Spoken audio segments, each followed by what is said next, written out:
Voilà, j'ai lancé l'enregistrement. C'est bon, on est tout parti. La technique fonctionne, nous pouvons nous Yes, lancer. bienvenue, bonjour, bonjour à tous ceux qui sont là. Euh, J'ai remarqué que euh, maintenant tu dis beaucoup ça. Bonjour à tous.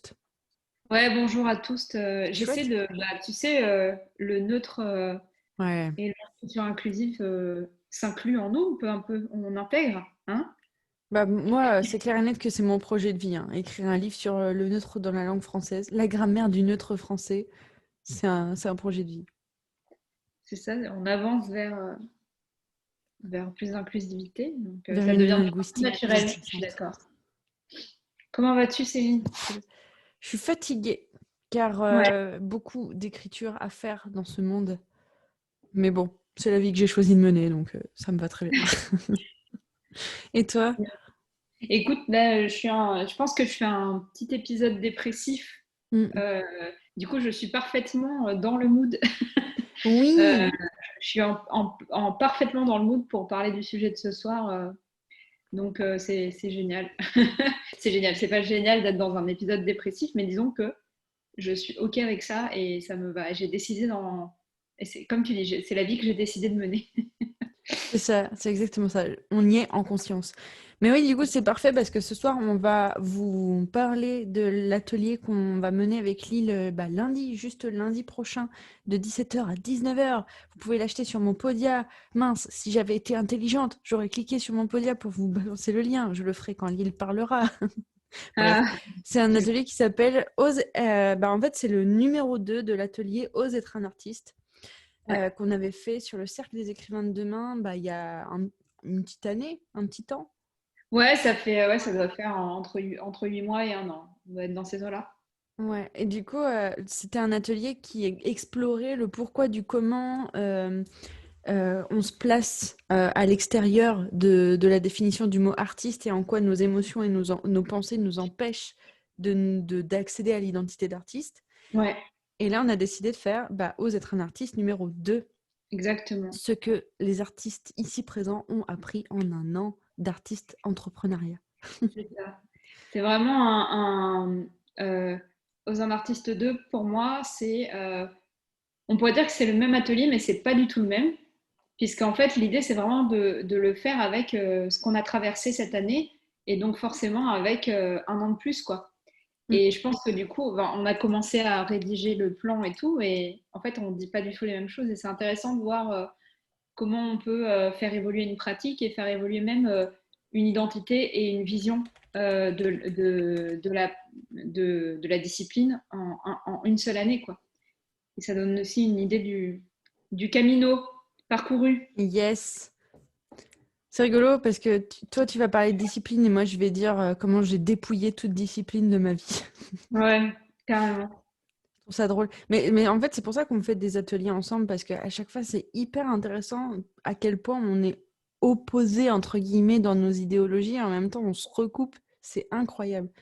Ouais, je pense on est vraiment complémentaires pour, euh, pour parler de peut-être d'une sorte de vécu Mm. de l'identité d'artiste et de à quel point ça, ça peut se vivre de différentes façons et chaque façon de le vivre est tout à fait OK si ça vous parle, cet enjeu d'identité d'artiste et que vous avez envie de l'explorer. En fait, il n'y a pas de bonne façon et je pense que Céline et moi, on est suffisamment différents dans notre façon de l'explorer pour que ça puisse vous montrer qu'il y a différents vécus et différentes façons d'être en fait. Mm. C'est vraiment ça, c'est exactement ça. Et du coup, c'est pour ça qu'aujourd'hui, on va vous parler du spectre de l'artiste, parce que du coup, ce fameux spectre de l'artiste, c'est la notion prédominante de laquelle on a envie de parler avec Lille, en fait, quelque part. Et Ça vous fait une comme... petite introduction à Oser être un artiste 2 en fait. Exactement, c'est ça. Bah oui, parce que c'est vraiment... pour moi, c'est vraiment l'idée majeure, tu vois. Parce qu'au final, j'ai l'impression que ce qui se passe aujourd'hui, c'est que les gens qui ont du mal à adopter l'identité d'artiste, en fait, soit c'est des artistes épanouis qui fantasment sur des artistes maudits, soit c'est des artistes maudits qui fantasment des artistes épanouis. Tu vois ce que je veux dire? Ouais, carrément. Ouais, ouais, je suis tout à fait d'accord avec ce que tu viens d'exprimer. Est-ce que tu as envie de définir un petit peu le spectre? Ouais, je peux le faire. En gros, et j'en ai envie. Toujours revenir à l'envie et de ce qu'on a envie. Je pense que c'est vraiment ce groupe le fait d'avoir créé ce groupe, autrefois appelé La réponse est dans les chansons Disney. C'est vrai. Never forget, les personnes qui étaient là dès le début, dites-le.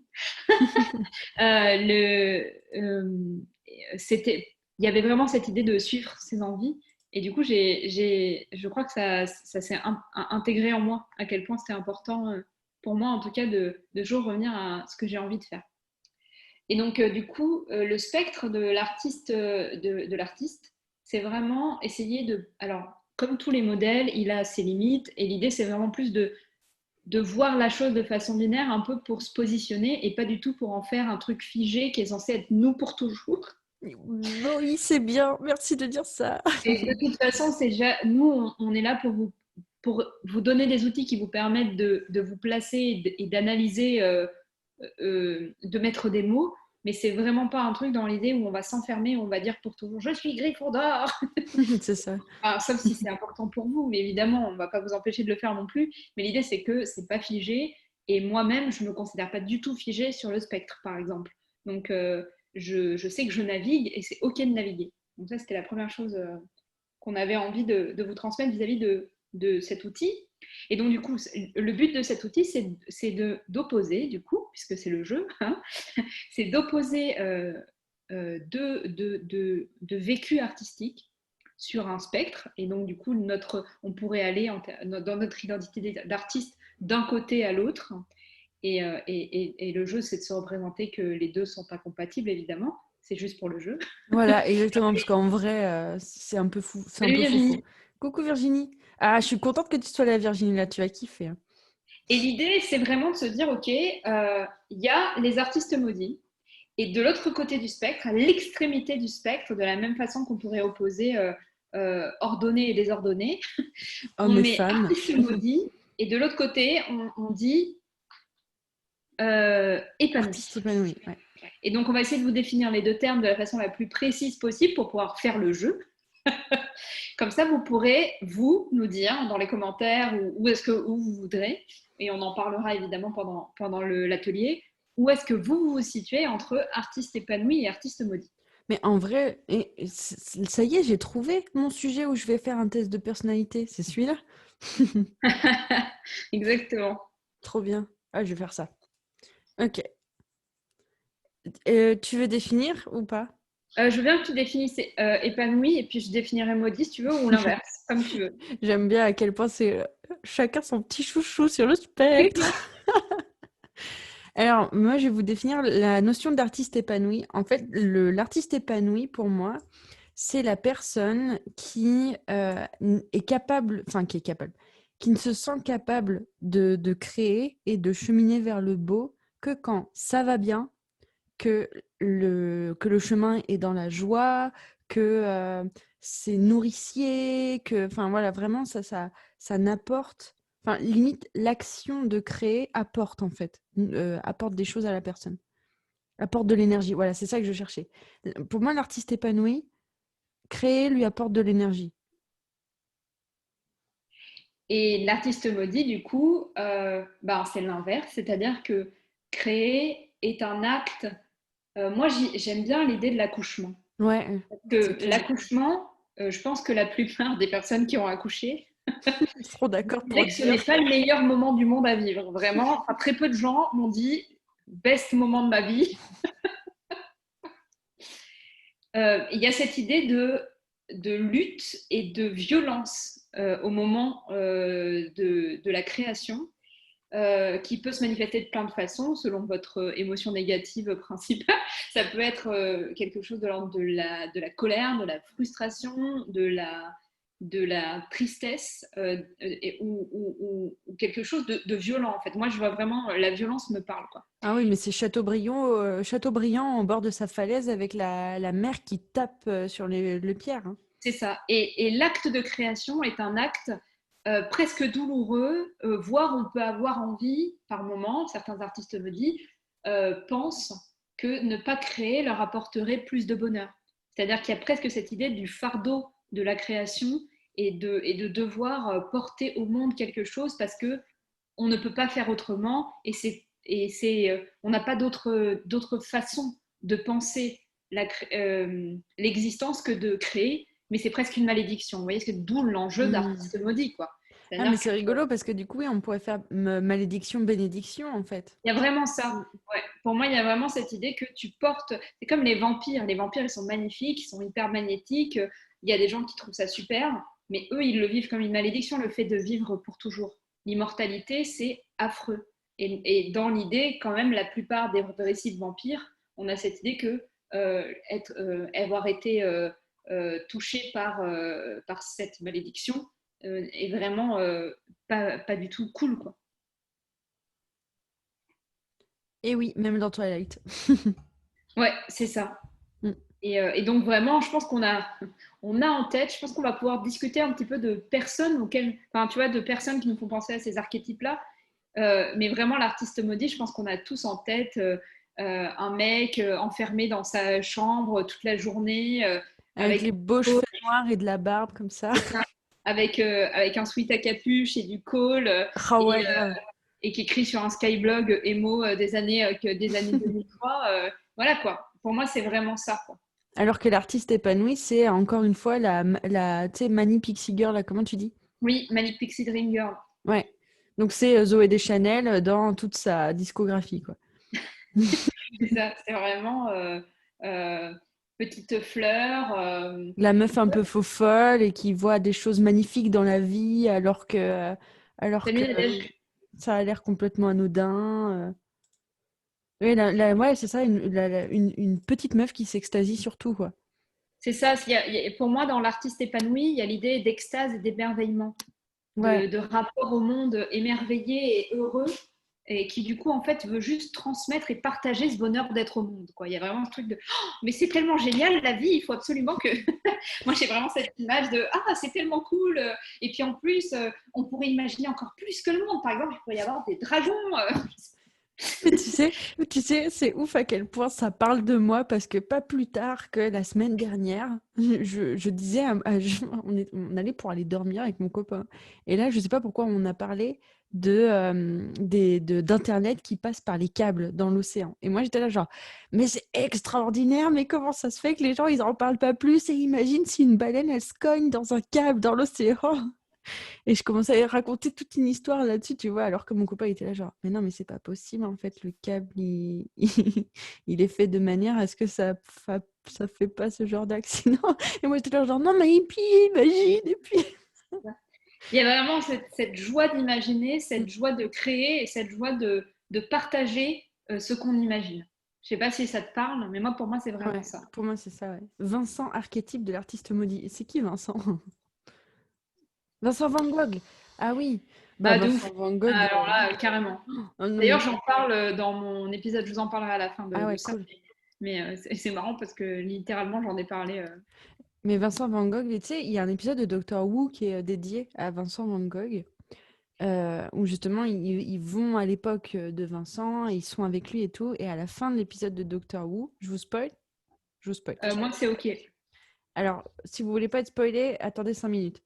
À la fin de l'épisode de Doctor Who, ils prennent Vincent Van Gogh et ils l'emmènent dans un musée, dans le musée Van Gogh à Londres de nos jours. Et du coup, l'épisode se termine avec Vincent Van Gogh qui est au milieu d'une pièce où il y a toutes ses œuvres et qui se rend compte qu'en fait, il sera connu, qu'il sera un artiste connu, tu vois. Et cet épisode, il m'a bouleversée. Il Mais m'a c'est hyper fort, ouais. tuée. C'est Ouais, ça. j'ai trop pleuré. Bah oui, ouais, moi, c'est pareil. En fait, pour moi, c'est hyper intéressant cette idée on va dire, d'un arc narratif, pour parler en termes dramaturgiques, de l'arc narratif de maudit vers épanoui, qui Mm. est, je pense, un arc narratif qui est assez exploité dans la fiction. Et c'est vraiment cette idée de être un artiste maudit et d'en fait, au fond, vouloir être un artiste épanoui. Et je le trouve intéressant déjà parce que déjà, ça nous permet de quand même viser la joie. Parce que, ça, c'est un truc dont on discutait juste avant de se mettre en live, c'était ce truc de, à la fin, l'enjeu, c'est le beau. OK? De toute façon. C'est-à-dire qu'à la fin, il y a quand même l'idée d'accoucher d'un truc beau De dont on essaie cheminer vers le beau, ouais. de cheminer vers le beau. Et en fait, il y a des gens pour qui ce chemin se fait dans la joie et d'autres pour qui ce chemin se fait dans la violence, quoi.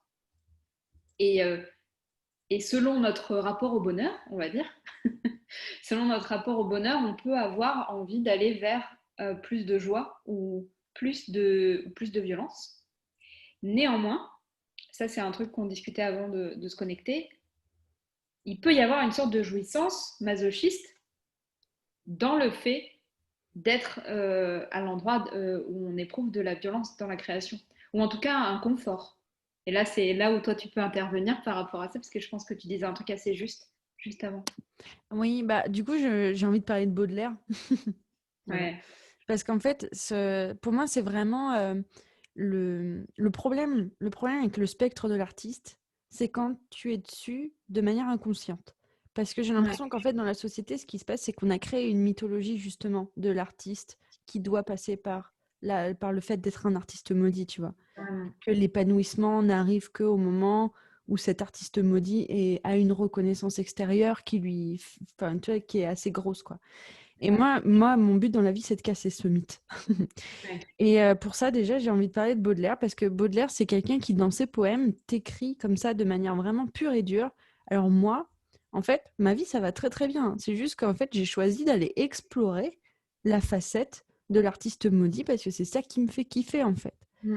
Et pour moi, le seul, comment dire, le seul travail, ou en tout cas le seul devoir que je vois pour les artistes, c'est vraiment l'idée de conscientiser l'endroit du chemin vers le beau sur lequel ils ont envie d'être. Parce que histoire de ne pas être un artiste maudit qui a des croyances limitantes sur son bonheur créatif, et histoire de ne pas être un artiste épanoui qui a des croyances limitantes aussi sur le fait que, je sais pas, par exemple, il peut écrire que quand ça va bien, quoi. Oui, complètement.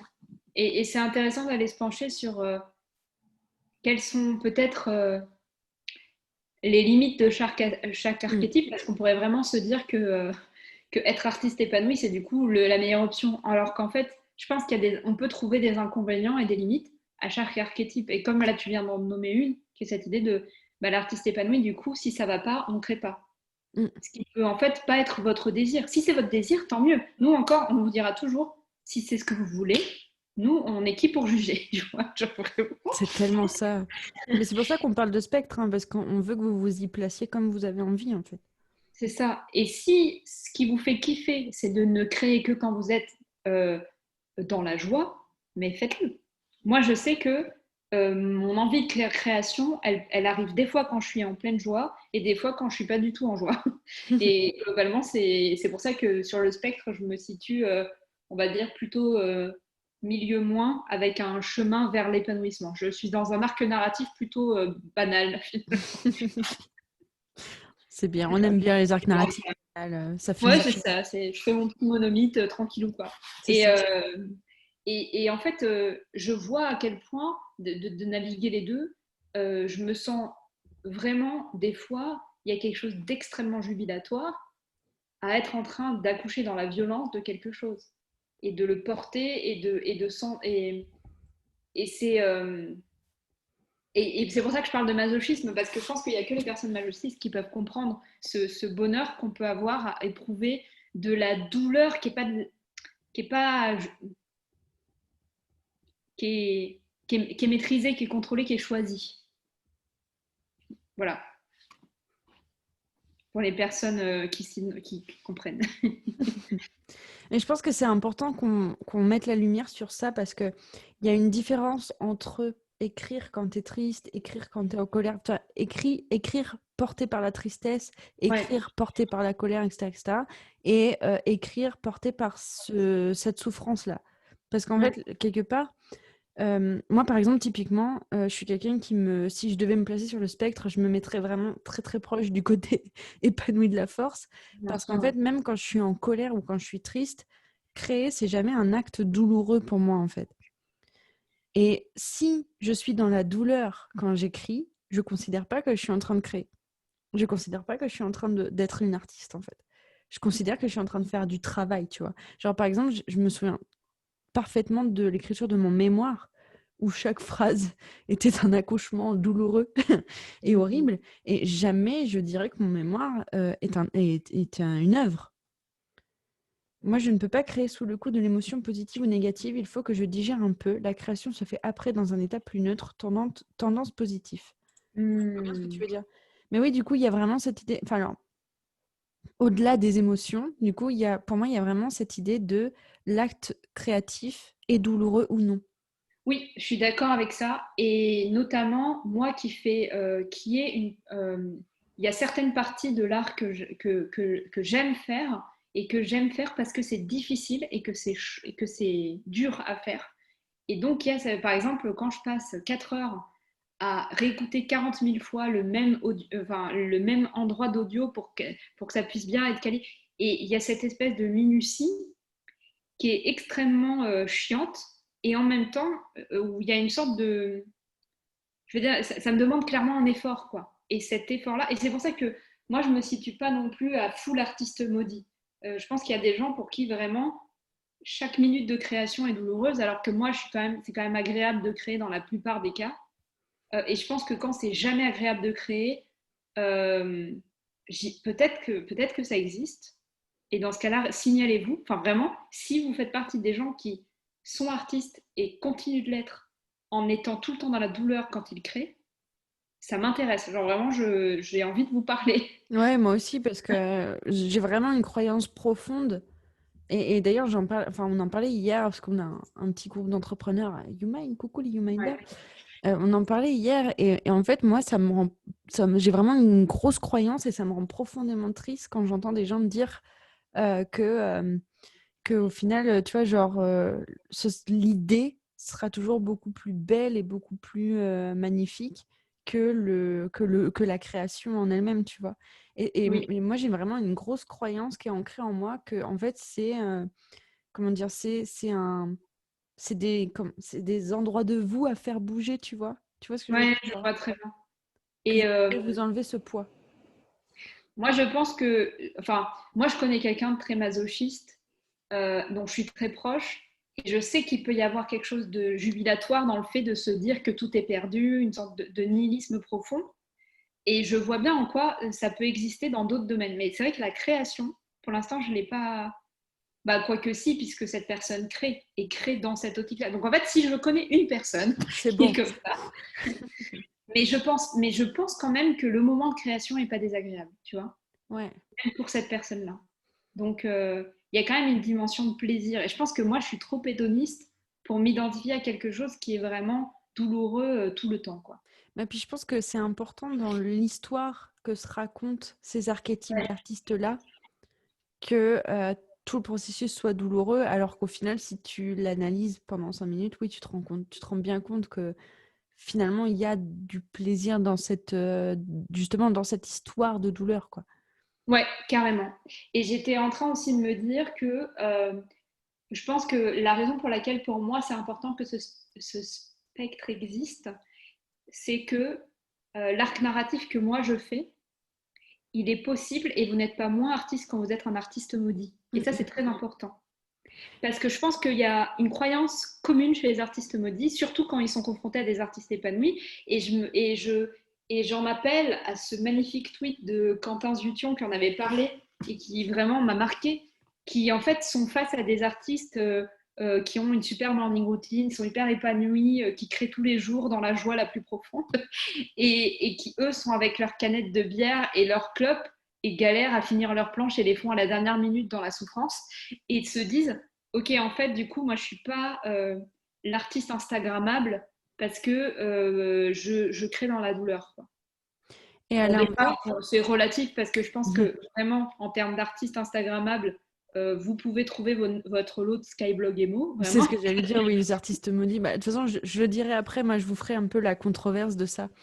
Et, euh, et en fait, pour moi, vous êtes artiste, que vous soyez maudit ou épanoui, la question c'est où est-ce que vous avez envie d'être et est-ce que vous avez envie de bouger, ce qui n'est pas une obligation. On peut choisir de rester à un endroit qui est douloureux, mais ça va, parce qu'on n'a pas envie de faire les efforts de changer, quoi. Il y a des gens qui ne veulent pas faire les efforts de changer, c'est OK.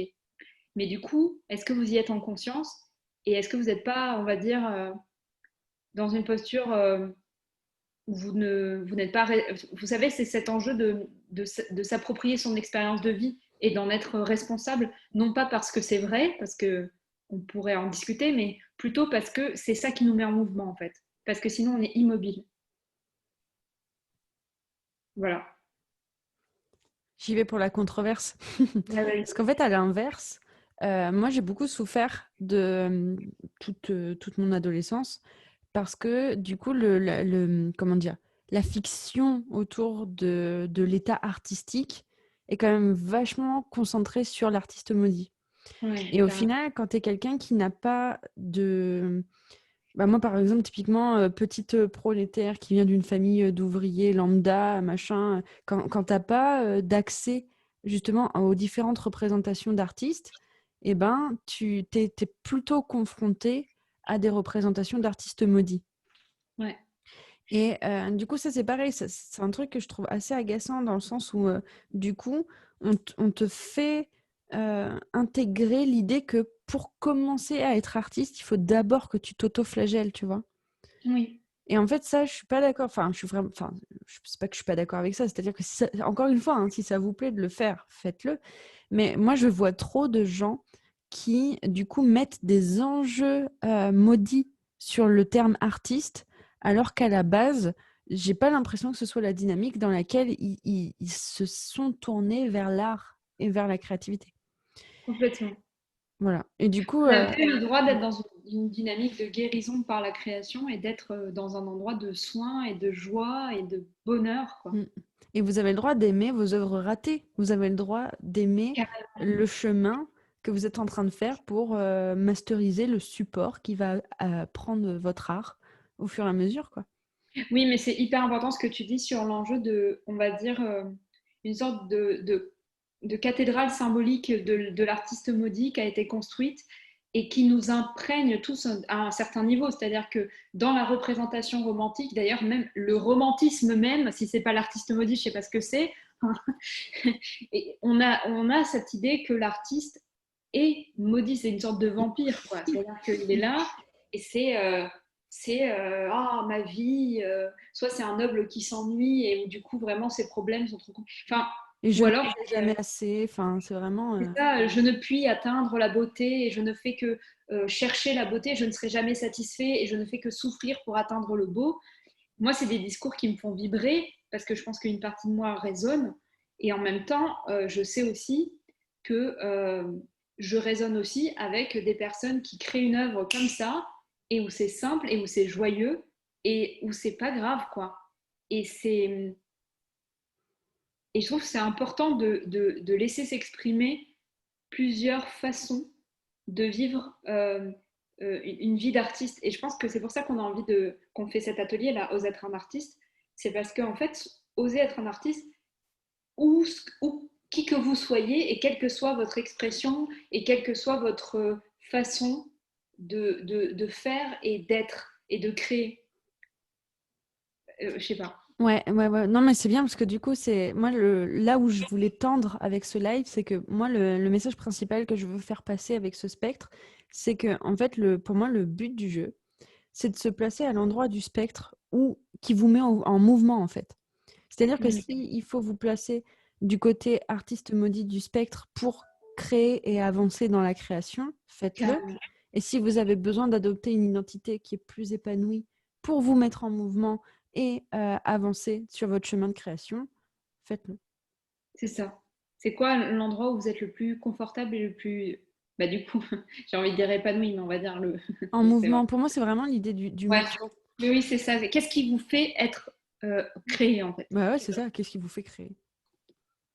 Et effectivement, bah, quelle est l'histoire que vous avez envie de vous raconter autour de votre création et comment vous pouvez en devenir l'héroïne? Voilà, c'est bon, c'est bon. La question... Allez, ciao. Drop de mic. C'est ça. Est-ce que vous avez des questions?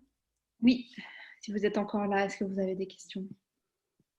Et surtout, dites-nous vos stats là. Ouais, vous êtes quoi alors? Virginie, du coup, elle a commencé à nous dire qu'elle est plutôt côté artiste épanoui, je pense. Ouais. Du coup, Virginie, d'après moi, du coup, il y a encore pas mal de choses à abandonner du côté artiste maudit de la force pour se mettre en mouvement.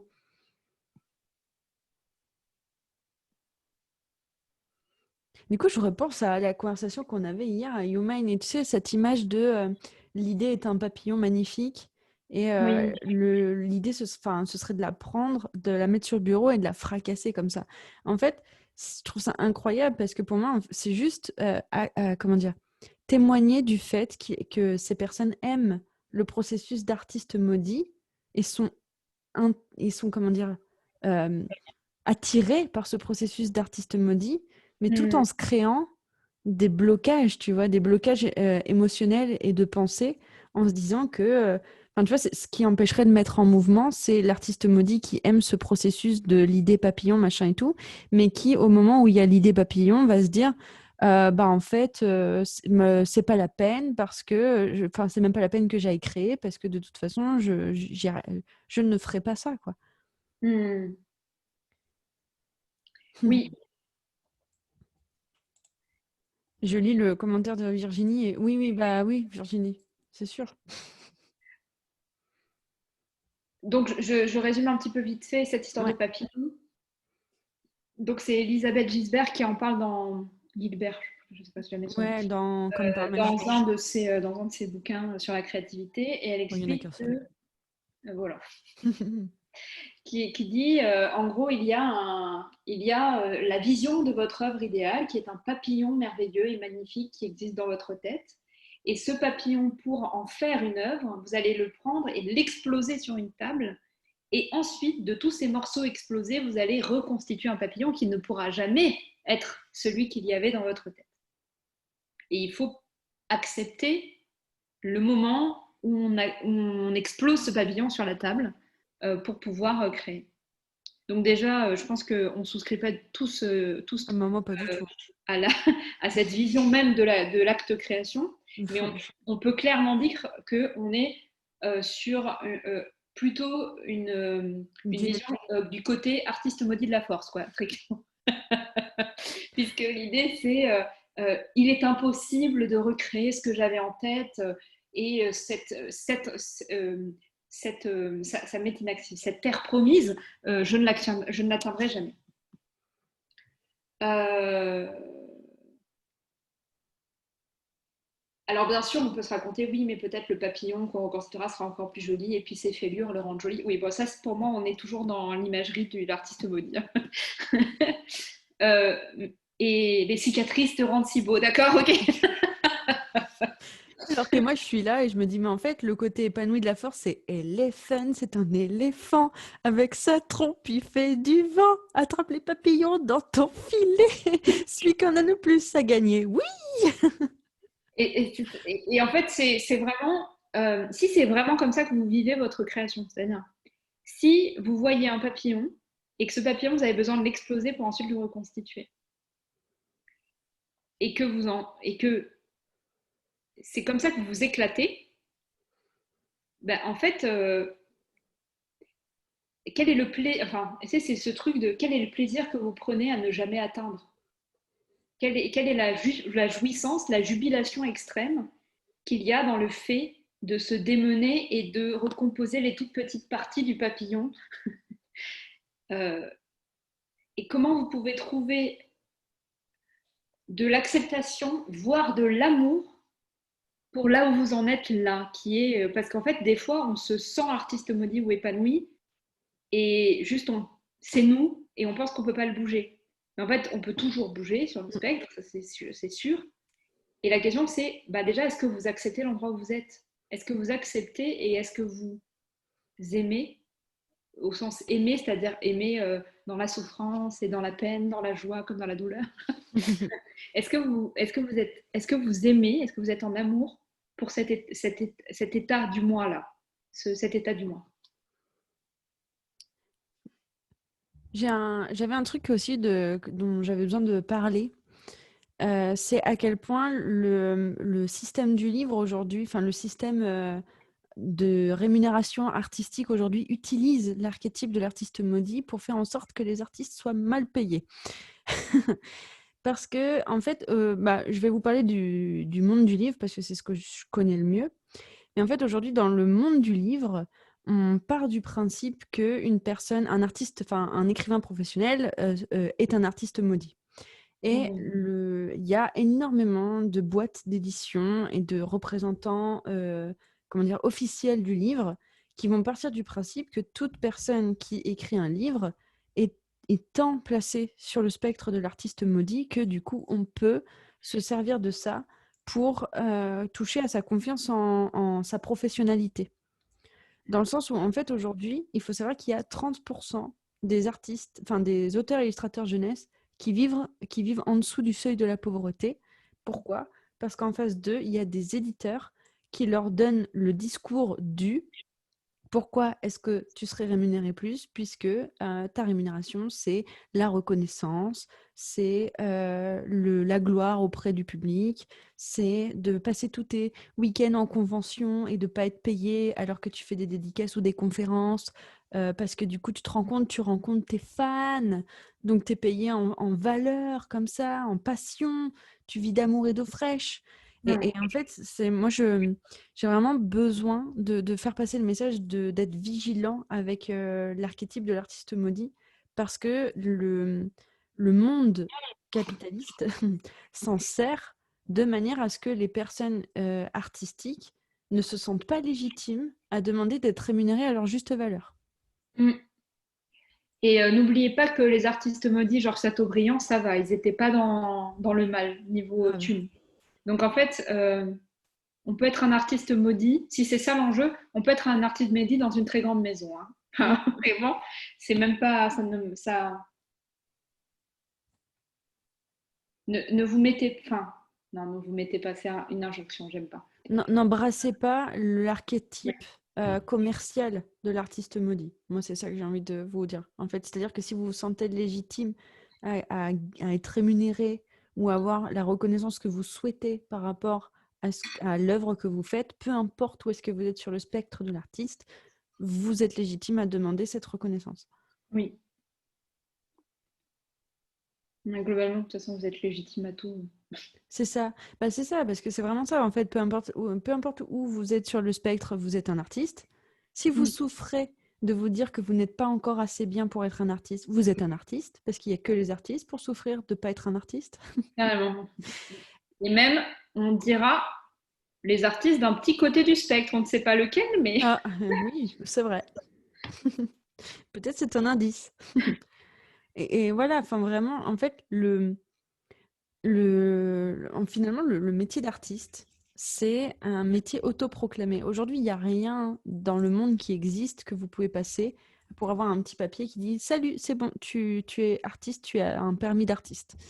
Du coup, peu importe dans quelle dynamique vous vous autoproclamez artiste, pour être artiste, la seule chose qui suffit de faire et d'être, c'est de dire «Je suis un artiste». oui. Voilà. On dirait que ce spectre n'était qu'un alibi pour parler de à quel point il faut oser être un artiste. Comme s'il y avait par exemple Un un atelier. que tu veux le présenter comme ça. Ouais. On l'a pas encore fait, mais j'en suis vachement fière. Parce que déjà, oser être un artiste 2, il part vraiment, on va utiliser vraiment la métaphore de la route de l'Eldorado, un dessin animé qu'on apprécie particulièrement tous les deux. Oui. Et en fait, plus j'avance dans la vie et plus je me rends compte à quel point ce dessin animé, justement, il parle du fait d'oser être un artiste. Parce qu'au final, les deux protagonistes, ils commencent l'atelier, ils commencent le dessin animé euh, un peu dans des jeux de mensonges, des jeux de Des masques. théâtre, en fait, ouais, voilà, des masques. Et au final, à la fin du dessin animé, ils se rendent compte qu'ils étaient toujours dans le vrai, tu vois. Mm. Même si ils ont passé 1 heure et demie à faire des mensonges et du théâtre et des masques, au final, quand ils retirent le masque, ils regardent le masque et ils font «Ah, quand même, ça parlait de moi». Mm. Et pour moi, oser être un artiste 2, c'est ça. C'est-à-dire que là, moi, ça fait 1 an voire même beaucoup plus qu'un an, mais on va dire ça fait un an en termes de développement personnel, que je tourne autour du masque justement que j'emmène en coaching d'une personne qui veut gagner sa vie, tu vois. Et en fait, le jour où je me suis présentée comme scénariste sur un chat Twitch devant un dessinateur de Marvel et que le monde a fait que je suis devenue scénariste, tu vois, genre pour de vrai, et ben c'est à ce moment-là où en fait, voilà, j'ai regardé mon masque et je me suis dit, en fait, c'est fou à quel point j'ai fait tourner ma vie autour de cette notion-là et que la seule chose que j'avais besoin, c'était d'oser en faire ma priorité. Et donc, Ose être un artiste 2, c'est maintenant que tu envisages avec Ose être un artiste 1 l'éventualité que c'est possible pour toi d'être un artiste, que tu vas pouvoir prendre ton identité d'artiste. C'est comment, enfin comment, c'est ou aussi comment, c'est comment tu vas en faire ton identité prioritaire. C'est ça. Et du coup, ben, comme d'habitude, en fait, un atelier, c'est toujours un peu pour débloquer des croyances qu'on avait sur nous-mêmes et sur qui on est et comment, et pour en fait se rendre compte qu'on peut les faire bouger, qu'elles sont pas immuables et qu'il y a des parties de nous qu'on peut faire bouger en fait. Et on peut, et moi, enfin, là on dit, moi ce que j'aime bien, c'est l'idée d'accéder à l'essence, d'accéder à la vérité en fait, d'accéder à quelque chose sur soi qui nous permet euh, d'enlever une couche, de se dépouiller de quelque chose, que ce soit un masque, que ce soit un manuel de bonne conduite, que ce soit toutes ces choses en fait qui nous encombrent et qui nous empêchent de montrer qui on est. Et je pense que, enfin, nous, on a la croyance avec, je pense qu'on la partage avec Céline, que plus on montre qui on est et plus on est honnête et plus on vit une vie où on se montre et où on ose être vrai. Et pour moi, artiste et dire le vrai, c'est un peu pareil. C'est vraiment une truc de l'ordre d'exprimer qui on est et d'exprimer qui on est de la façon la plus brute et la plus. Ouais, juste la plus honnête. Et en fait, quand on est profondément honnête, on arrive à un stade de soi qui n'a jamais existé, qui donc est original et donc de l'art. Il y a vraiment une beauté de l'être pur. Je sais pas si c'est clair, mais moi je suis persuadée que quand on enlève tout, on arrive à une sorte d'être au monde qui est pur et donc cette pureté-là, elle est belle. C'est rigolo parce que j'allais dire à peu près la même chose, mais en fait, moi, juste, enfin, la petite nuance, c'est que moi, j'aurais dit, en fait, tu te dépouilles tellement que tu ouvres la porte à ce que l'univers te fasse vivre du beau. Mm. Mais je te rejoins, hein. Oui, c'est ça, en fait, que ça Mm. vienne de l'intérieur ou de l'extérieur, finalement, ça. C'est être un artiste en ayant une vie qui va vers le beau. Pour le, pour le dire de façon développement personnel Ah approuvé. oui. Le beau se manifeste. Ah mais oui, mais quelle bonne idée ça. Voilà, C'est une lettre d'intention à l'univers, hein. exactement. Et en fait, c'est vrai d'une certaine façon, c'est-à-dire que on va être beau et donc on va voir le beau et on va juste avoir une relation avec le beau, quoi. Euh, voilà. Et donc, du coup, on va parler de ça, de oser aller vers le beau, Mm, tout mm. simplement. Et donc, le beau en vous, le beau dans le monde, le beau pour vous, quoi. Et surtout savoir qui de Tullio ou de Miguel vous êtes dans la route de l'Eldorado. Ça, c'est important. Ça, c'est très important. Du coup, on vous propose de. N'hésitez pas à le regarder pour lundi. Comme ça, vous arrivez en. Mm. Voilà. Rencardé, Ouais, c'est ça, vous êtes dessus. en conscience. Est-ce qu'on a quelque chose à ajouter? Pas que je sache. Je remets le lien Oui. de mon Podia où vous allez retrouver l'atelier. Alors en ce moment, j'ai des soucis sur Podia, alors ne vous attendez pas ni à une belle photo, ni à une page de vente. D'accord. C'est brut de décoffrage, c'est-à-dire qu'il y a marqué Ose être un Bonjour, artiste l'atelier. 2. Voilà, il y a le lien Zoom du jour de l'atelier, et puis voilà quoi. Ouais. Et tous les membres du Cercle des écrivains de demain sont invités. Oui, Le, comme d'hab. Voilà. Alors, du coup, pour vous réexpliquer, pour tous ceux qui ne connaissent pas, le Cercle des écrivains de demain, c'est une communauté d'écrivains. Peu importe si tu écris un roman, si tu écris du journal intime, si tu écris des poèmes, si tu écris sur Instagram, peu importe ce que tu écris. Donc, tu es invité sur cette communauté qui est une communauté de personnes qui veulent partager sur leur rapport à l'écriture et s'émulsionner ensemble afin de devenir des mayonnaises de qualité supérieure. Ça, le jour où j'ai trouvé cette punchline, je me suis dit, c'est bon, c'est nickel, c'est ça. Et du coup, moi, sur le Cercle des écrivains de demain, ce qui se passe, c'est qu'il y a des cafés du Cercle des écrivains de demain toutes les semaines où les gens viennent et disent où est-ce qu'ils en sont dans leur projet, où est-ce qu'ils en sont par rapport à l'écriture, etc., etc. Et moi, je suis là, je fais ah, après, je note et après, je fais des ateliers. Et du coup, les ateliers, les gens du cercle, comme ils les ont alimentés, ils sont invités d'office à venir y participer, parce que c'est pour eux, c'est spécial casse dédié pour eux. C'est généralement fait par rapport à un problème que deux d'entre eux ont en commun. Voilà. Et par contre, je sais qu'il y a des gens qui n'aiment pas l'esprit communautaire, qui n'aiment pas partager, qui veulent être des écrivains tout seuls dans leur coin. Du coup, ce que je fais, c'est que quand je fais des ateliers, j'ouvre des places comme ça en one-shot aux gens. Le cercle des écrivains de demain, c'est 10 € par mois sans engagement, Une place d'atelier, c'est 35 €.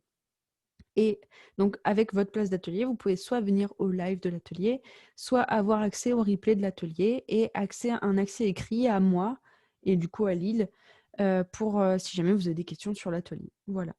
J'ai bien expliqué? Oui, je pense que c'est pas mal. Tu as Ouais. très bien expliqué. Et donc, moi, en fait, cet atelier, il s'inscrit dans une formation que je lance vendredi Mm.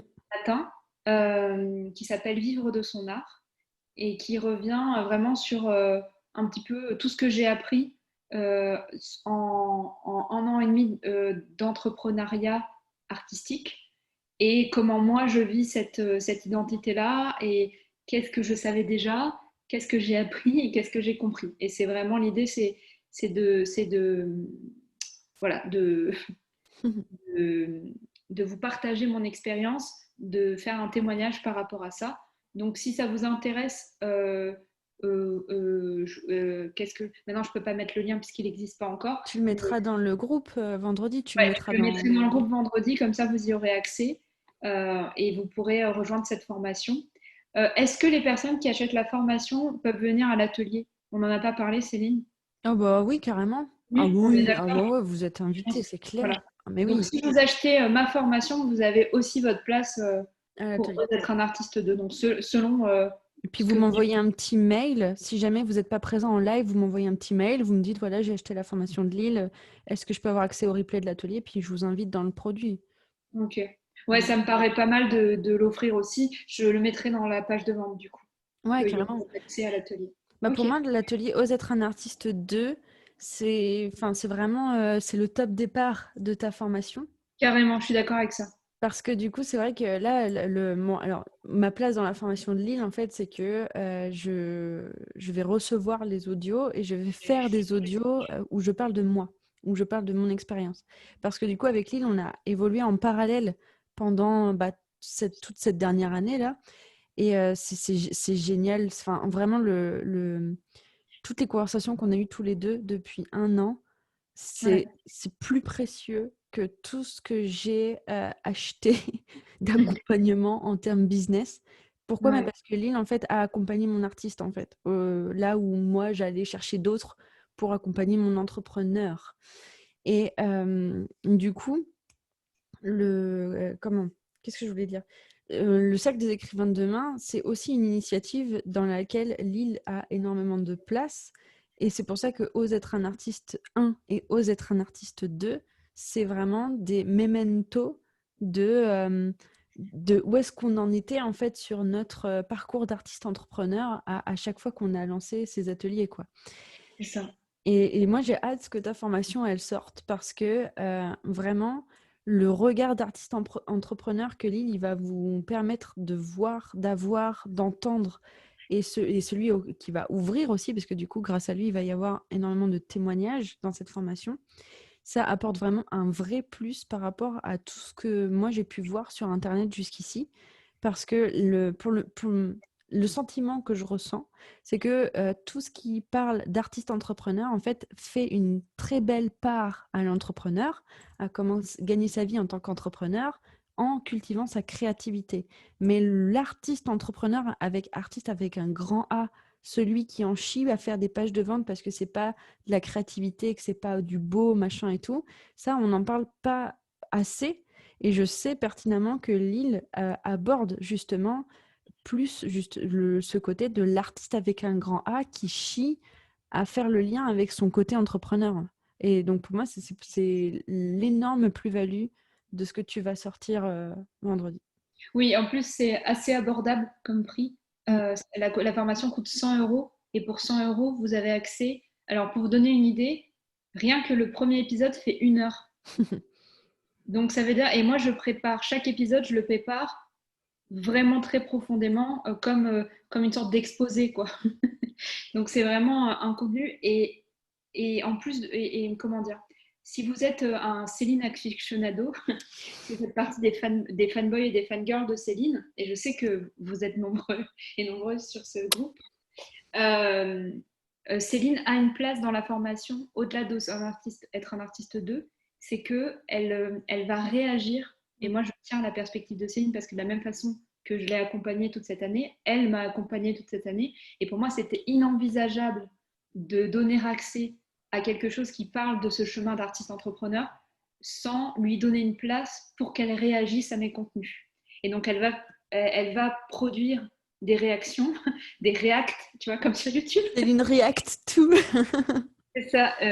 Alors, on verra la forme en fonction de ce avec quoi tu es plus à l'aise, soit qu'on se fasse un appel où tu me parles de ce que tu as pensé, soit que tu t'enregistres en fonction de ce que tu préfères. Mais en tout cas, il y aura l'avis de Céline sur ce que j'ai créé qui permet aussi d'avoir une perspective. Et moi, je suis vraiment un peu allergique, et je pense que ça, c'est un truc, je suis un peu allergique au côté vertical dans le milieu du développement personnel et du coaching, qui est ce truc de je te dis la vérité, voici la méthode, alors qu'en fait, je pense que la pluralité des expériences et des savoirs apporte bien plus de matière et bien plus de connaissances, vraiment.